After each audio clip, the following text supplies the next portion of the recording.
मित्रों, क्या आपको पता है गौ माता ने समस्त स्त्रियों को ऐसा कौन सा श्राप दिया था जिसकी वजह से आज तक समस्त नारी जाति व श्राप भोगना पड़ रहा है। गौ माता का एक ऐसा श्राप जिसे टाला नहीं जा सका। दोस्तों, वह श्राप कौन सा था? जानने के लिए वीडियो को पूरा जरूर देखें। नमस्कार दोस्तों, स्वागत है आपका हमारे वीडियो में। आगे बढ़ते हैं और जानते हैं कि गौ माता ने समस्त स्त्रियों को ऐसा कौन सा श्राप दिया था। दोस्तों, एक समय की बात है जब भगवान श्री कृष्ण अपनी राजगद्दी पर विराजमान थे, तब उनके पास देवर्षि नारद मुनि आती है और कहते हैं, हे प्रभु, मैं आज मृत्युलोक में भ्रमण कर रहा था। तभी एक स्त्री ने पूछा कि पहले स्त्रियों के बच्चे होते थे तो वह पैदा होते ही चलने लगते थे, परंतु अब ऐसा नहीं है। यह क्यों प्रभु? मुझे इस प्रश्न का उत्तर याद नहीं था, इसलिए मैं आपके पास आई। कृपया मुझे इस प्रश्न का उत्तर बताएं। श्री कृष्ण कहते हैं, हे देवर्षि, तुम्हारा यह प्रश्न समस्त स्त्री जाति के लिए अत्यंत महत्वपूर्ण है। अगर तुम इस प्रश्न के उत्तर को जानना चाहते हो तो ठीक है, मैं तुम्हें एक कथा सुनाता हूं। तुमको इस कथा के माध्यम से पता चल जाएगा कि किस वजह से अब स्त्रियों का बच्चा पैदा होते ही चल नहीं पाता है। तब देवर्षि नारद कहती हैं कि प्रभु, मैं इस कथा को पूरा सुनूंगी। कृपया आप कथा को सुनाएं। दोस्तों, अगर आप भी जानना चाहते हैं कि इस प्रश्न का उत्तर क्या है, तो मित्रों, वीडियो को आखिरी तक जरूर देखें और वीडियो को लाइक अवश्य करिएगा। तो मित्रों, श्री कृष्ण कहते हैं, हे देवर्ष, एक नगर में एक रामचंद्र नामक व्यक्ति रहता था। रामचंद्र एक स्वार्थी व्यक्ति था। रामचंद्र के पास में एक गाय थी। वह गाय दूध देती थी और रामचंद्र उस गाय को हरा भरा चारा खिलाकर उसका दूध निकाल करके उस दूध का बिक्री किया करता था। रामचंद्र गाय का दूध खुद भी पीता था और अपने परिवार वालों को भी पिलाता था। गाय के दूध की वजह से ही रामचंद्र अपने घर की दिनचर्या चलाता था। रामचंद्र का समय इसी तरह से व्यतीत हो रहा था। कुछ दिनों के बाद एक समय ऐसा आया कि जब रामचंद्र को गाय ने दूध देना बंद कर दिया। जैसे ही गाय ने दूध देना बंद कर दिया तो इधर रामचंद्र ने उस गाय को चारा डालना बंद कर दिया। और एक दिन ऐसा आ गया कि उस दिन रामचंद्र ने गाय को बहुत मारा पीटा और उसने उस गाय को घर से ले जाकर जंगल में छोड़ दिया। अब वह गाय बेचारी अकेली पड़ गई। बेचारी अकेली जंगल में इधर उधर घूमती फिरती है और एक दिन जंगल में बने एक मंदिर के पास में पहुंचती है और भगवान से विनती करते हुए कहती हैं, हे भगवान, मैं आपसे यह नीति करती हूं कि हमें गाय की योनि में डालकर कितना गलत काम किया है। श्री कृष्ण कहते हैं, ही देवर्षि, वह गाय कहती है, देखिए, जो आपकी 84 लाख योनियों में सर्वश्रेष्ठ योनि मानव की है, वह कितना पाप और कितना दुष्कर्म करता है। वह गाय आगे कहती हैं, जब तक मैं दूध देती रही तब तक उस व्यक्ति ने मुझे अपने घर पर रखा, हरा भरा चारा खिलाया। जैसे ही मैंने दूध देना बंद कर दिया, उसके बाद में उसने मुझे चारा भी नहीं डाला। इतना ही नहीं, उसने तो मुझे घर से बाहर ही निकाल दिया। अब मैं इधर उधर भटक रही हूं। अब जंगल में चारा खा खा करके, जंग में घास खा करके मैं अपने पेट को भरती हो। हे भगवान, आपने जो सर्वश्रेष्ठ योनि बनाई है, यह तो कितनी स्वार्थी और लालची योनि है। श्री कृष्ण कहते हैं कि ही देवर्षि नारद, धीरे धीरे समय व्यतीत होता चला गया। गाय बेचारी इधर उधर भटकती रही।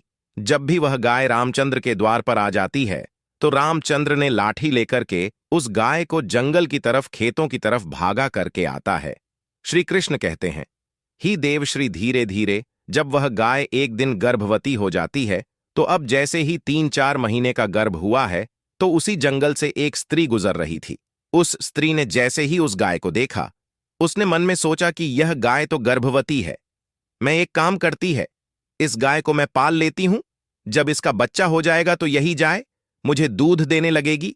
तब मैं इसका दूध खुद भी होंगी और साथ ही अपने परिवार वालों को भी पिलागी और बिक्री भी करूंगी। लेकिन जैसे ही वह स्त्री उस गाय को पकड़ने के लिए अपने पति को बुलाने के लिए जाती है और जब तक उसका पति वहां पर आता है तब तक वह गाय वहां से चली जाती है। धीरे धीरे और समय व्यतीत होता गया। श्री कृष्ण कहते हैं, हे देवर्षि, जब उस गाय के प्रसव का समय नजदीक आ गया, तब वह एकांत जंगल में सुरक्षित जगह पर जाकर के उस गाय ने एक बछड़े को जन्म दिया। श्री कृष्ण कहते हैं कि ही देवर्षि, प्रसव के कुछ समय बाद वहीं स्त्री उसी जंगल में घास काटने के लिए गई हुई थी। जैसे ही उसने दूर से देखा कि एक गाय ने अपना बच्चा जन्म दिया हुआ है, तब वह स्त्री उसके पास गई और उसने ध्यान से उस गाय को देखा तो बोली कि अरे यह तो वही गाय है, इस गाय ने तो बछड़ा दे ही दिया। चलो अच्छा हुआ। वह स्त्री सोचती है, अब मैं इस गाय को पकड़कर अपने घर पर अवश्य ले जाऊंगी। जैसे ही वह स्त्री उस गाय के पास से अपने पति को बुलाने के लिए जाने लगती है, तभी गाय ने उसी समय उस स्त्री से कहती है, बहन, आज तुम हमारे ऊपर एक परोपकार कर दो। यह मेनर जो बच्चा है, यह पीछे पड़ा हुआ है, इसे उठाकर कि तुम मेरी गर्दन के ऊपर रख दो। मैं अपने बच्चे को लेकर कि किसी सुरक्षित जगह पर चली जाऊंगी, क्योंकि यह मेरा बच्चा 8 महीने बाद चलने लायक हो पाएगा, 8 महीने बाद अपने पैरों पर चलेगा। श्री कृष्ण कहते हैं, ही देवर्षि नारद, जैसा अब भी है ऐसा पहले नहीं था। पहले गाय का बच्चा 8 महीने के बाद ही अपने पैरों पर चलने लायक हुआ करता था।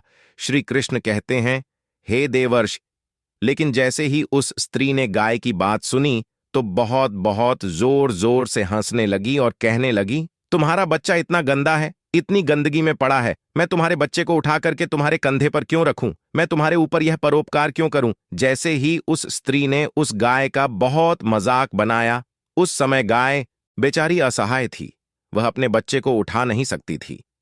श्री कृष्ण कहे हैं कि हे देवर्षि, उसी समय दुखी होकर कि गाय ने श्राप दे दिया।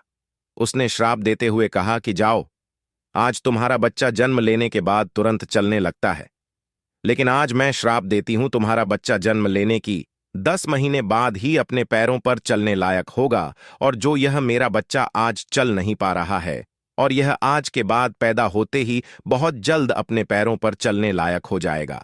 श्री कृष्ण कहते हैं, ही देवर्षि, इसी श्राप के कारण स्त्रियों का बच्चा जन्म लेते ही अपने पैरों पर चल नहीं पाता। दोस्तों, सतयुग में सुखदेव पैदा होने के तुरंत बाद ही अपने पैरों पर चलने लगे थे, और वेदव्यास भी जन्म लेने के तुरंत ही बाद अपने पैरों पर चलने लगे थे।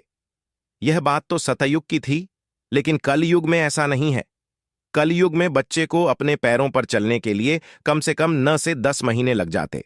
इसका कारण यही है क्योंकि गाय ने समस्त स्त्री जाति को श्राप दे दिया था। उसी दिन से समस्त स्त्रियों की जो बच्चे पैदा होते ही चलने लग जाते थे, उनकी प्रक्रिया वहीं पर रुक गई। गाय के श्राप के कारण ही स्त्री का बच्चा 910 महीने बाद ही चलने लायक, अपने पैरों पर खड़े होने लायक बन पाता है, और गाय का बच्चा उसी दिन से अपने पैरों पर चलने लायक हो जाता है। इसीलिए किसी की आत्मा को कष्ट नहीं देना चाहिए, और यही सनातन धर्म का सबसे बड़ा धर्म है।